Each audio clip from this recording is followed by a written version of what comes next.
Hello and welcome. Thanks for joining us today for Nextdoor Small Business Community Keep It Real webinar, where we provide practical and tangible tips to help small businesses succeed. I'm Brianne Shalley. I lead the small business marketing team here at Nextdoor. I've been passionate about local businesses since growing up in a small town in Oregon, where I knew all the local business owners, including my friend's mom who owned a furniture store where my mom worked at. These and other small businesses specifically come to Nextdoor because of the hyper-local nature, trusted environment, and local proximity to grow their business by turning neighbors into customers. Nextdoor is the hyper-local neighborhood app where you connect with the people and neighborhoods that matter to you. Neighborhoods around the world turn to Nextdoor daily to receive trusted information, give and get help, get things done, and build real-world connections with those nearby, including small businesses. Today, we welcome over 2.8 million businesses who have already claimed their business on Nextdoor. We know local businesses are facing additional challenges with the recessionary environment, so I'm glad to be able to bring together this incredibly talented crew to share their practical tips. To get us started, we have Lauren Weinberg, Chief Marketing Officer at Square, where she leads the global marketing and communications team for the company that provides business solutions to millions of small businesses, owners all over the world. She's also co-author of Self-Made Boss, among many other accolades. To get us started, Lauren, would love to hear more about your background, especially how it relates to small businesses and what you're hearing from businesses navigating the current economic environment.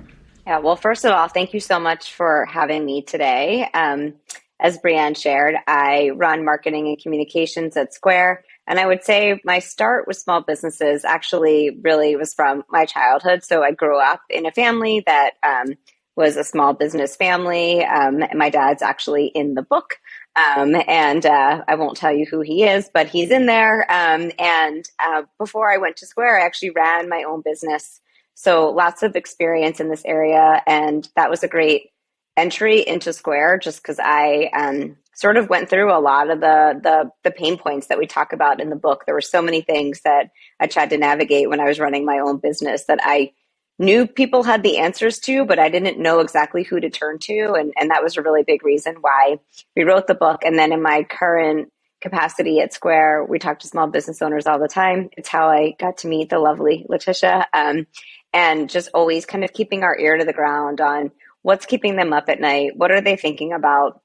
What are the ways, I'm sure very similar to Nextdoor and how you approach it, that we can really help business owners? And I would say to get to the last part of your question, Brianne, I think just what I'm hearing from a lot of business owners is just that, I think for them, honestly, since the pandemic, there's been a lot of ebbs and flows, but it's been really challenging. And even, at the end of last year, everybody was talking about survival mode. And it's just been really, honestly, one thing after the next. There was COVID shutdowns, and then the world started to and everybody had to pivot online and think about additional revenue streams.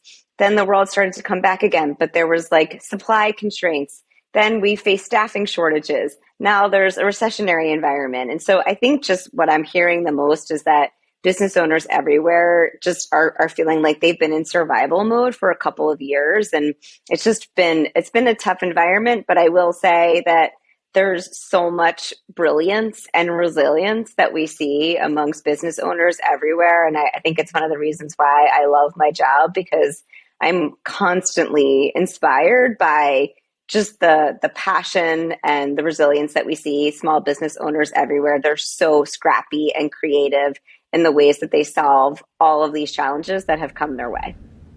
Yeah, definitely. Speaking of inspiration and resilience, I think there's no one better than Letitia Hanke, who is CEO and founder of ARS Roofing, Gutters, and Solar, to share some of her insights. She has over 25 years in the industry, won the National Residential Roofer of the Year by Roofing Contractor magazine.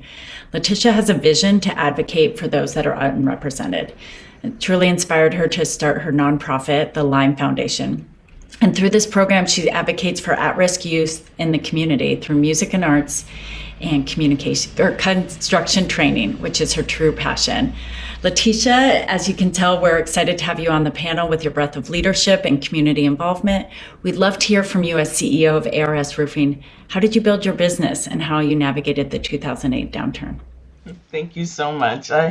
First of all, getting into the roofing industry as a female and especially a black female, that was already a challenge, because I'm in this predominantly male industry.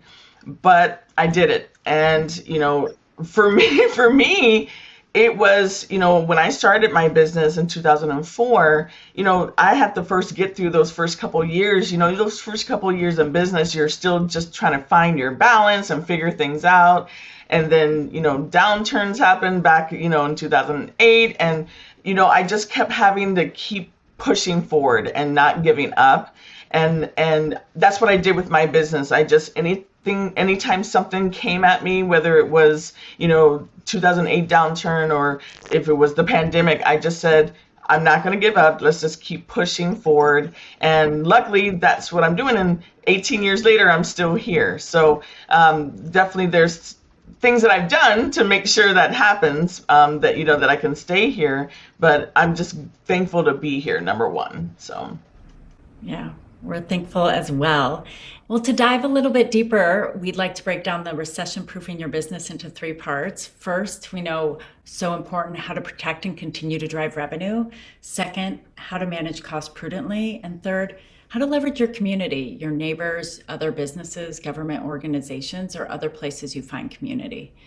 And to dive deeper into how to protect and continue to drive revenue, we heard recently from the chief economist at mortgage giant Fannie Mae that the consumer is coming under additional stress, decreasing retail sales, and rising credit card usage.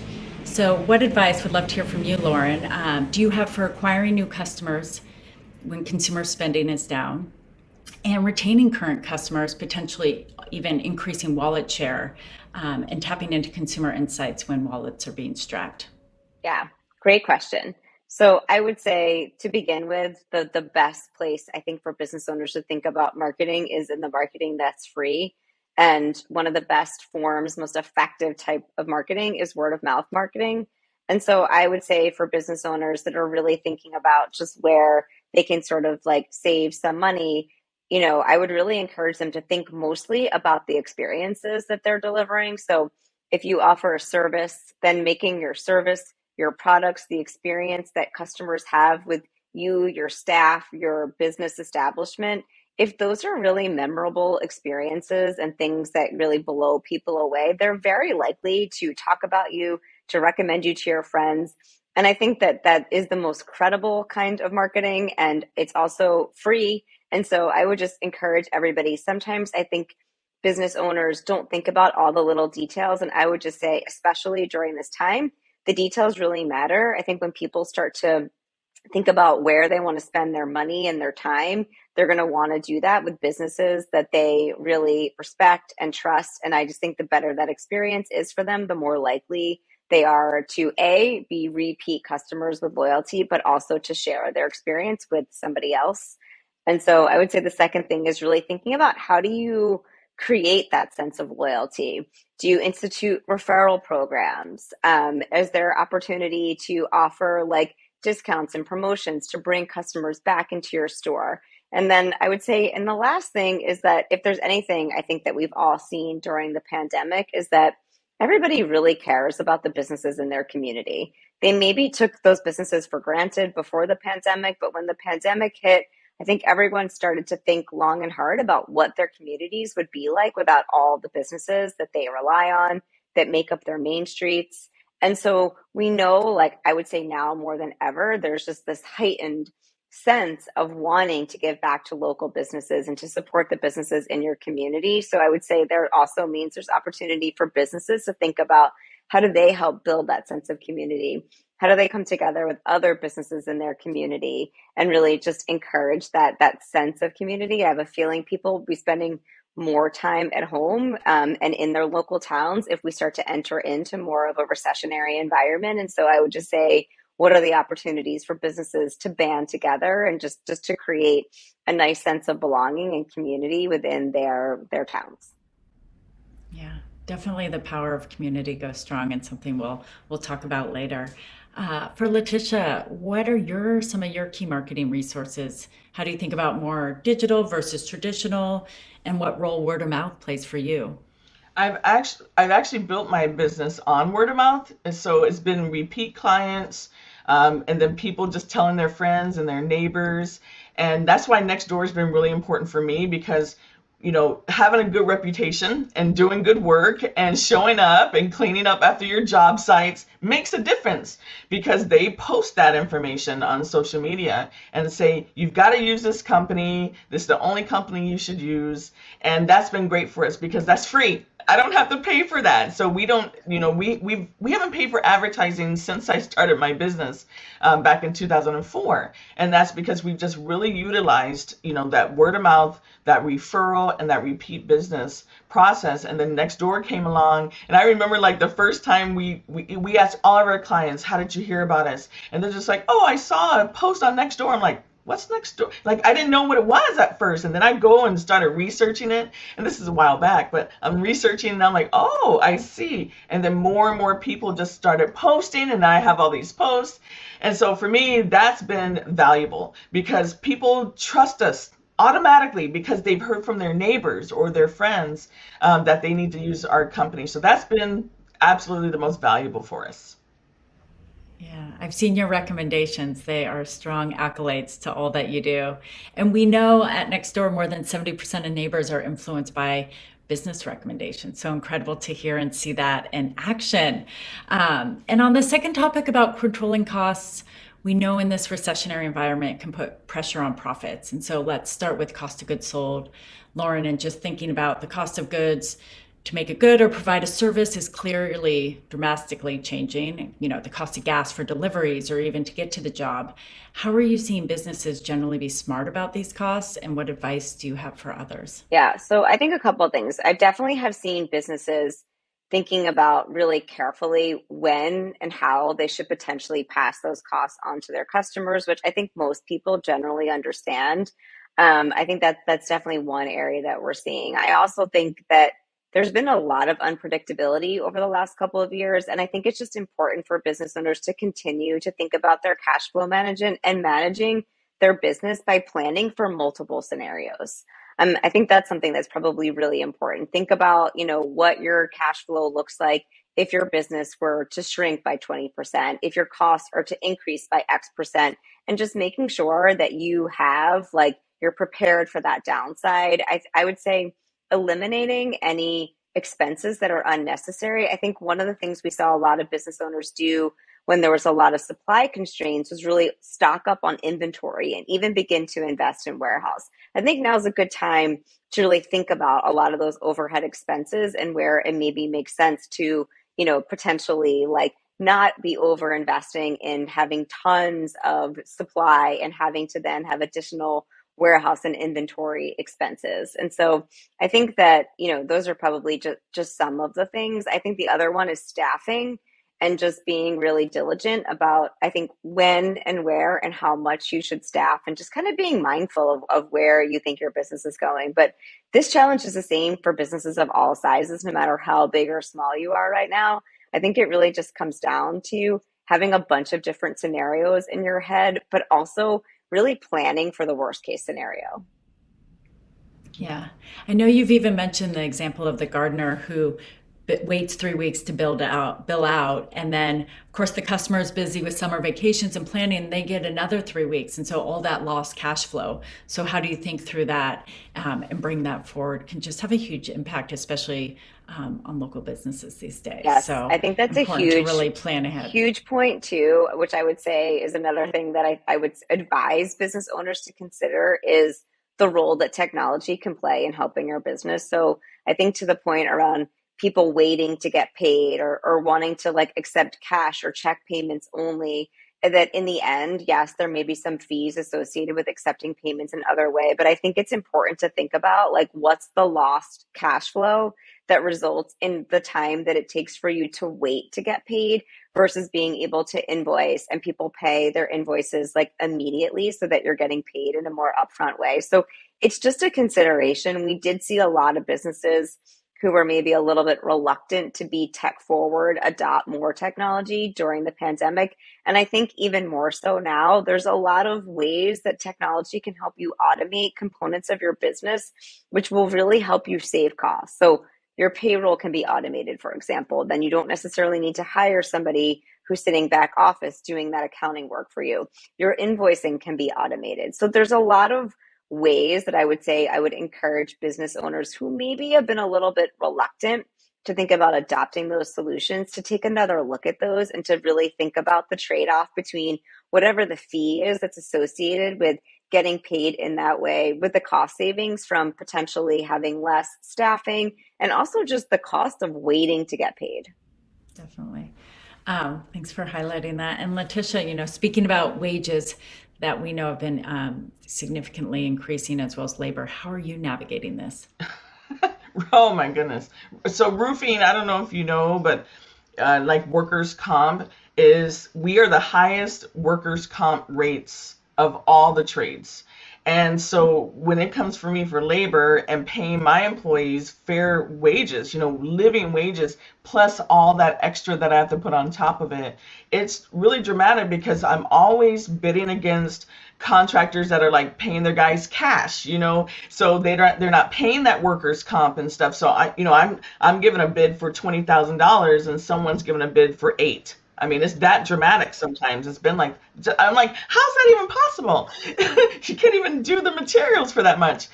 So for me, having a platform with the referrals and word of mouth becomes very valuable for us because now people don't bid us out. Like if they're hearing, you've got to use this company. They have great employees. The employees were great. They smiled at us when they showed up. I mean, little things like that make a huge difference because now when they're looking at our $20,000 and they're looking at someone's $8,000, they're like, but this seems to be quality. We're going to go with this company. And having, all those references and things like, such on Nextdoor or someone giving us a referral, that becomes huge for us. And that now I don't have to worry so much about my labor and my wages, and I can still continue to pay, really good wages to all of my employees. That's incredible to hear. And part of that inspiration, we've seen inspiration in the entrepreneurial spirit. In 2021, Americans applied to start 5.4 million new businesses. That's 20% higher than any year previous on record. And we've continued to see that increase. May was higher than April of this year. However, we know that puts more pressure on some of the existing businesses out there. Channeling some of this entrepreneurial spirit, which I know both of you have, what tips do you have on pivoting during the recession to thrive? And we'll start with you, Lauren. Yeah, I think it's a great point, actually. I do. We've already seen a ton of new business formations in the last few years. And I think typically during times of economic downturn, we see even more innovation and more entrepreneurs spinning up ideas. In fact, Square was born out of the 2008 economic downturn. So I would say, I think we should expect to see that again, which is really exciting. I think a lot of new businesses starting. And I'll kind of just go back to what I said earlier, which is there's a lot of opportunity to be scrappy. And so I think when you're modeling your business scenarios, like before you even take that first step, make sure that you have enough money in the bank to really get you through the rainy day. Really model out, like, what would it take for you to really be able to survive in a new, like if you start your own business for the first year, and just making sure you have enough of that like savings in the bank there. And then I think going back to modeling different scenarios, what's your best case scenario and your worst case scenario? But I think it obviously is a really exciting and scary step for a lot of people to take. And I think it just comes down to like being prepared for that, thinking about, your business plan, where you're going to get capital from, how much money it's really going to take. Like, is your family supportive of you making this move is another really big factor. And also, are you going to be comfortable making that kind of move? Because it is not for everybody. And I'm sure Letitia can attest this more than anybody. It is definitely not for the faint of heart. There's going to be endless amounts of challenges that come your way. You're going to wear at least 20 hats in a day. You're going to work really hard, right? And I think it's like, it's all worth it because you're getting to be your own boss. You're getting to really run a business the way that you want to. But I think that, and we talk about this in the book a lot in the first chapter, which is all about getting started, just making sure that you're asking yourself the right questions. So I think number one is making sure that you're in a financially sound place before you take that leap, but then also really doing some soul searching to understand, like, how are you going to be prepared to sort of weather those inevitable challenges that are going to come your way? And it's going to come, and it's going to come potentially on a daily basis. And so it's really just a matter of being really agile and being able to adapt quickly. And I think just be really scrappy and come up with a bunch of different workarounds for all of these different things that are going to come your way. Yeah. In the spirit of adapting quickly and being agile, I know you have an incredible story about someone who was selling oysters and how they pivoted that I'd love others to hear. Yes. So in the book, which I have right here, and Letitia's in the book actually quite a few times because she has a lot of wisdom to share. But we also have a business owner. His name is Peter Stein. He runs a business called Pico Oysters, which is out on the eastern shore of New York. And Peter's business was selling oysters to restaurants, primarily in New York. His entire business model was selling to restaurants. And as you can imagine, the pandemic came and every restaurant shut down. And he very quickly had to pivot to figure out a way to bring in additional revenue. And so he started selling oysters direct to consumers, which actually started when he sent out an email to some of his friends and some potential customers and said, who would be interested in getting oysters delivered to their house? And it actually, the results of that survey came back with, I would like this many oysters, please. And so he very quickly pivoted to this direct to consumer e-commerce business. And I think in the early days of that, he talked about driving for 16 hours a day. And so one of the things that he did that I think is just really brilliant, and he's a very smart business owner, Peter, but is that he worked with a friend who had some bus route software to really help him optimize like what his delivery routes would be. And I think one of the things, obviously, like an incredible story, and I think he said like in the first month of his direct to consumer business, he matched what his previous like restaurant income was, which was incredible for him. And then obviously as the world started to open and, you know, restaurants reopened again, now he has like a dual income revenue stream. So he's still selling to restaurants, but he also has this direct to consumer business. And he also created another event type of business. So he does all kinds of events. People can visit the oyster farm. There's catering events. And so I think it's a great example of the way that we saw a lot of businesses expand during the pandemic. So I think initially there was a lot of just fear, and then people just automatically went into just like, how are we going to adapt? What are we going to do? And it's been very interesting, like from my vantage point at Square, to see how a lot of these businesses have evolved and even what being reopened looks like for them. We saw so many, even just bakeries in San Francisco, for example, that then pivot had an online presence, but that has now become a much more material part of their business. So their physical footprint has shrunk a little bit, but their warehousing capabilities and their e-commerce capabilities are 10x what they were before the pandemic. So I think the lesson in this is that it is important to have a diversity of revenue streams. And I think that the pandemic sort of forced people to figure out what those things would be. But now what we see is we see businesses that are in a much better position than they were even before 2020 because they now have multiple sources of revenue. Yeah. Thanks for sharing all that. And so inspiring. Letitia, can you share more about kind of navigating and bringing that entrepreneurial spirit Yeah, to I life? totally relate to that story, the oyster story, because, like Lauren even mentioned back in 2008, that was pretty much the first time I had to figure out some type of pivot because, the market had crashed. And, I'm up in Sonoma County, so, people weren't re-roofing. They're just like, I'm going to hold on to my money. We're not going to re-roof. I'm like, what's happening here? And I had to figure out, well, how are we going to survive and get through this? And so I created a maintenance division in my roofing company. I'm just like, well, people don't want to spend $25,000 for a roof, but they'll spend maybe $5,000 or $3,000. And sure enough, they're like, yeah, let's just get me through another 1 to 2 years. And we had so many people decide, hey, we'll just do maintenance. So we ended up surviving all of that from our maintenance program. That's what we had to do. And we weren't doing that before, and we're still doing it now. We still do that maintenance program. And that's also gotten us through all the fires that we've had, the pandemic that we're dealing with. all because of that maintenance program. So that was a big pivot. But I also had the pivot in my nonprofit. We started when the pandemic hit. We were doing all of our trades academy classes in person, and then we couldn't do anything in person. And we were right in the middle of classes with all these students, and we're like, well, what are we going to do now? We're right in the middle of it. And in that like 2 weeks of just like all the craziness back in March 2020, we created a program online. We did it on Zoom, and now we have Zoom classes for our next gen. We've been doing it now for 2 years, and now we're expanding the program around the country because it's now on Zoom. And we couldn't do that before when you're doing it in person. So that pivot that you're talking about, sometimes that pivot can turn into something absolutely amazing, just like the story that Lauren told, because now you're thinking kind of out of the box. Before, you're kind of forced to do it. And that forcing actually can turn out to be something very positive. So. Yeah, it's truly seeing the silver lining in all of this. And Peter's story inspires me, just really how he tapped into his community, and asked for help.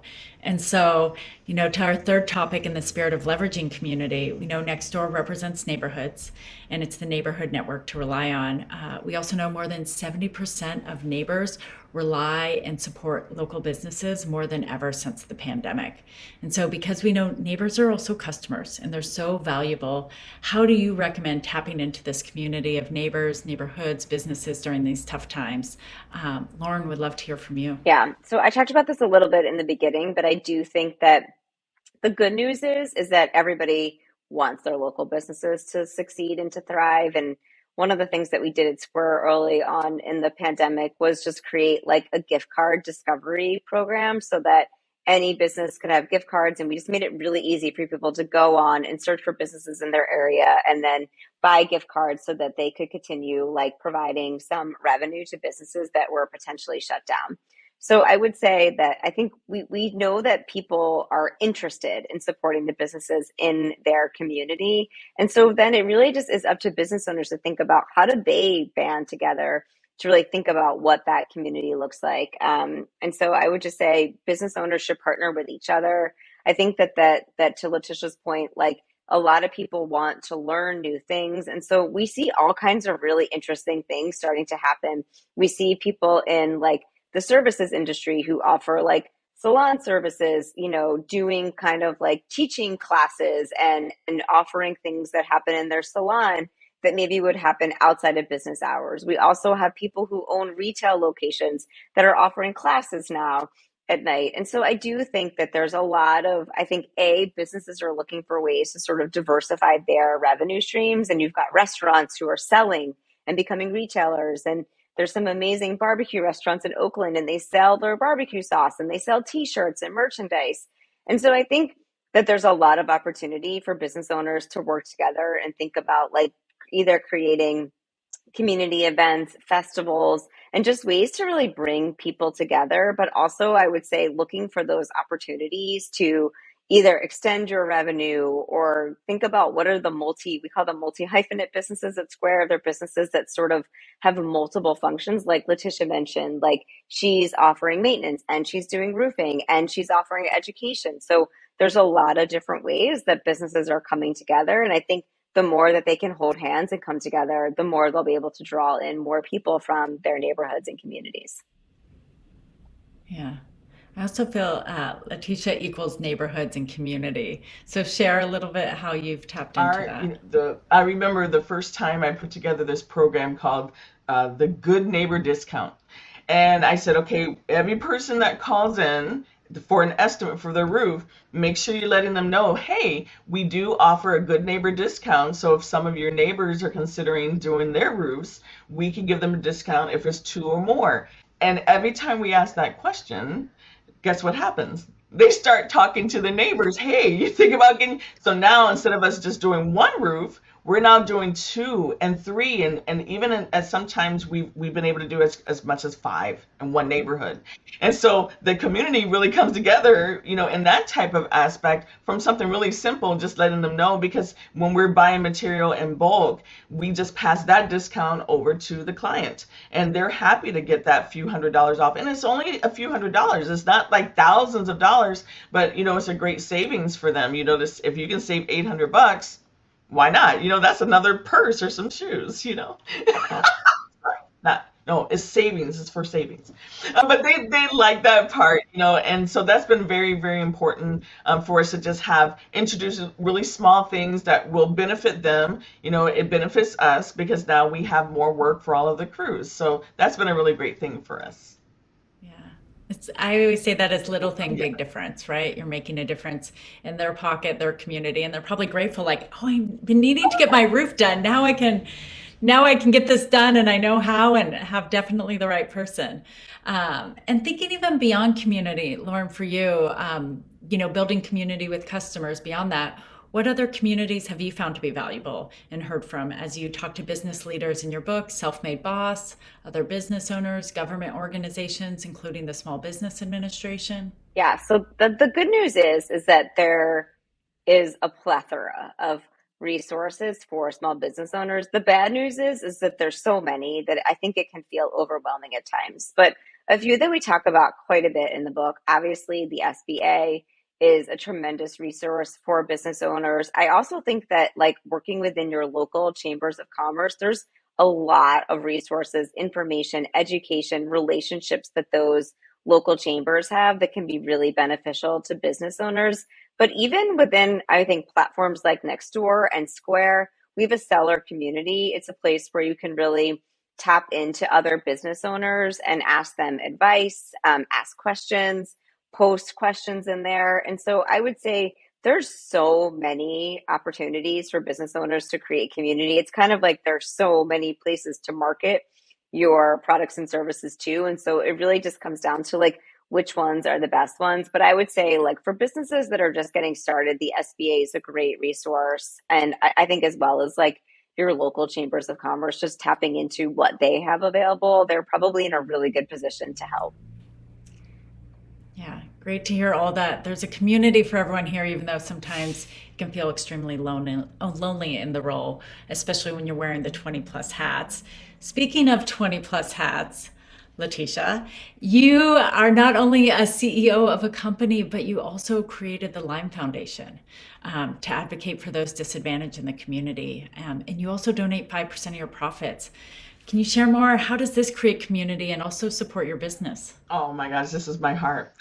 So, when I created my nonprofit, it was just because I wanted to give back to the community. I was always giving back in donations and things, but I always felt like, that wasn't enough. Yeah, I can write a check. It's easy to write a check, but what kind of impact am I actually making? So when I started my nonprofit, one of our programs called the Next Gen Trades Academy. So we're helping all of our contractors in our area have a workforce. And now we're helping our young people ages 16 to 24 that may not go to college or can't go to college or whatever the case may be, have a career in construction. So we're getting them jobs and we're helping our contractors actually have a workforce.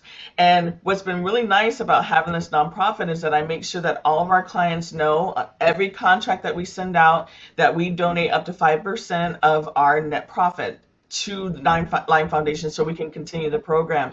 And what our clients love about it, and this is literally from their mouth, like they have told me, they have signed my contracts if I'm $10,000 over someone or $5,000 over someone, because there's a purpose.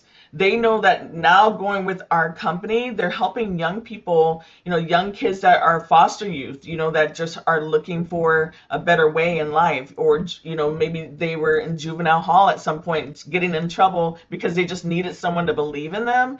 And our clients love the fact that they're a part of something bigger than just getting their roofs done.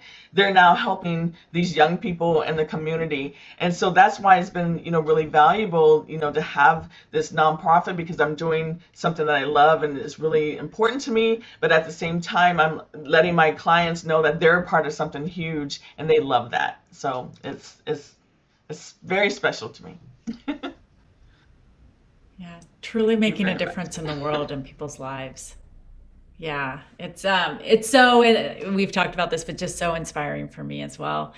And Letitia, as you know, more and more companies are seeking to diversify their supply chains with women, people of color, among others. What's your experience been?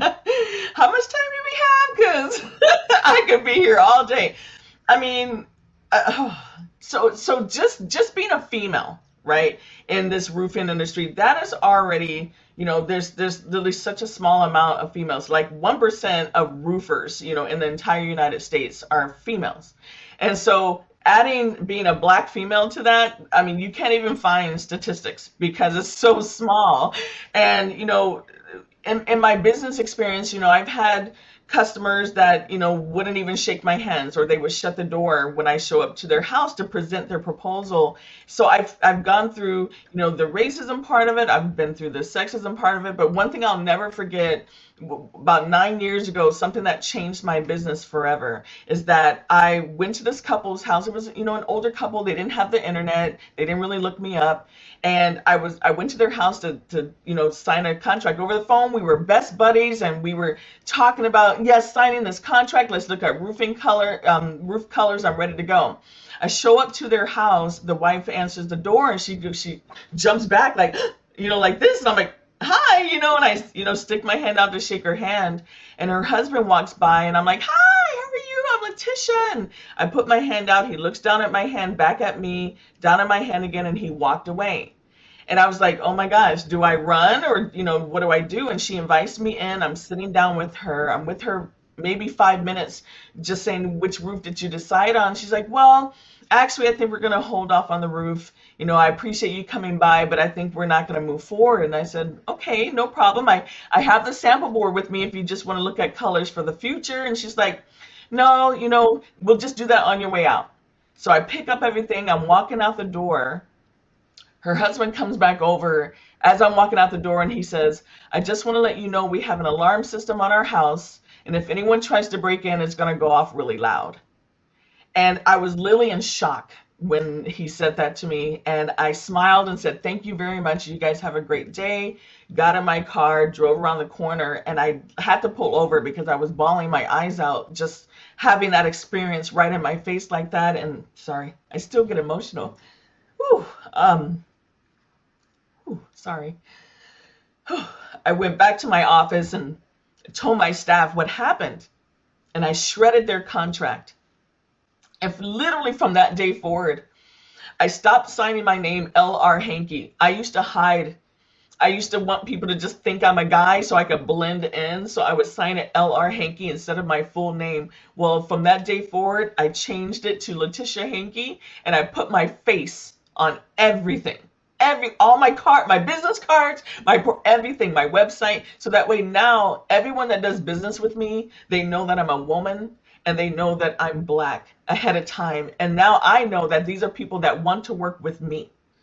And that is huge, because now my business, ever since I rebranded, we have literally skyrocketed. Every year we just go more because people want to do business with Black owned and woman owned business. And that's been huge for us. And we've grown so much since I finally just kind of decided to, stop hiding. So I had to just tell you that story so you can know like what diversity means for me. It has been huge for my business once I finally stopped hiding. Yeah. And I think I can speak for so many of us that we're so happy you're not hiding anymore, and that you told your story, and just to inspire others to tell their story. Local businesses owners, they have so much to share, and tell your story because it inspires so many of us on a day-to-day basis. And we're so grateful for you. To wrap it up, just would love to hear briefly what's top takeaways from everyone. I'll kick it off that, I know everyone's so busy in their day-to-day is the first insight. And with that, need to take time to plan. And second, keep your eyes wide open. There's silver linings, even though it may not seem like it. And lean into those pivots because there might be something even better around the corner. And last but definitely not least, tap into your community, your neighbors, fellow businesses. Everyone wants to see you succeed as small and local businesses. We're all here for you. Lauren, take it from Yeah, here. so one thing that we didn't talk about, which you just started to mention, and I always get really emotional when Letitia tells that story because I just can't imagine how painful that would be. But I totally agree that it's a great that you're out there and that your business is growing more than ever and that you're not hiding anymore because, I think that you're amazing. So I love that. And I think it actually goes to the point around people actually want to hear your business backstory. And so when we were talking about marketing, I failed to mention the fact that I think the other thing that businesses can do is use social media to tell their story, right? More people want to be in business with Letitia's company because of her Lime Foundation and because of her like story and what she stands for. And I think that the more business owners can share that side of themselves is another really important piece of it. I would say more than ever, and this is true for small and large businesses, people want to be in business with brands that they believe in, that align with their own values. And so I think that's something like the backstory, and it's probably one of my favorite parts about my job at Square is getting to hear people's stories because there's so many incredible inspirational stories about people following their passion, about people being the first in their generation to be really successful, to people who are breaking through like stereotypes like Letitia and being like an amazingly successful Black female roofer. And so I think that that's a really important part. So I just wanted to say, remind everybody that that should be a part of your marketing strategy that is also free. And so you can kind of be posting those things and creating that relationship with your customers. And I think the second thing is just to remember that all of those experiences count. Like Letitia mentioned, like you leave, her company leaves a job site, everything's clean, everyone's pleasant, everyone's smiling. That really makes a big difference at the end of the day. And I think like, everyone's roof needs to get done at some point, but those little details really matter and how you execute. If you have a location where you have staff, make sure the people that you hire are also in line with your values. Is the experience going to be really pleasant? There's an amazing bakery in my local town, but the people that work there are not nice. And I think that this is just such an interesting idea because yes, people will continue to go there until something just as good comes along where the people at the business are really nice. And so I just think all of the details matter. And so right now in this time where you maybe don't want to be spending a lot of money on marketing. And it's amazing because Letitia's business is extremely successful and she's never had to spend a penny on advertising. And so I think it really is about these like making memorable experiences. So even if you think your card, your website, your window of your store don't matter, it actually matters so much. And it's what you kind of the vibe that you give off and the impression that you create. So that would be my biggest takeaway for everyone listening today. Um, we've talked about so much today. I think for me personally, the one thing I really want to say is just, don't give up. One of the best pieces of advice that I received from one of my business coaches, and trust me, I utilize coaches and mentors and therapists to get through. But there's always going to be peaks and valleys. And the reason why that's helped me so much all these years, hearing that when I first got into business, is that, when you're in that valley and you just, sometimes it gets dark and you're just like, oh my guys, I'm going to shut down my business. Oh, I can't keep doing this. I got to try find something else. And you're just in that terrible place.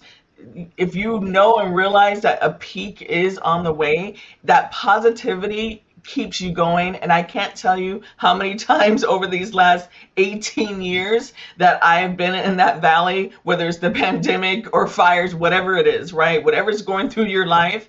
But I always believed and knew that that peak would be there. And I've been in that peak for a long time and I'm grateful, but I know the valley is going to come back, right? But again, the peak's coming. So my word of advice is just know that. And if you know that, you can just kind of go with the flow, but don't give up. Keep going because there's something great that's going to happen. So that's what I truly believe. And I'm hoping people can start believing and trusting in that more.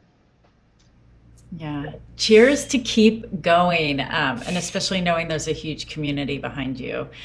To learn more practical tips here, I encourage you to check out another webinar that we have in the spirit of Keep It Real, Surviving and Thriving in the Inflationary Economy, hosted by Nextdoor CEO Sarah Fryer. We have the 27th Administrator of the U.S. Small Business Administration, Isabella Guzman, leading, as well as Helen Russell, who's CEO and co-founder of Equator Coffee. So check it out on YouTube. And in closing, I want to share resources that will be helpful for you. Nextdoor offers business solutions, including a business page to create an online presence, posts to engage your neighbors where and when it matters most, as well as ads to grow your business.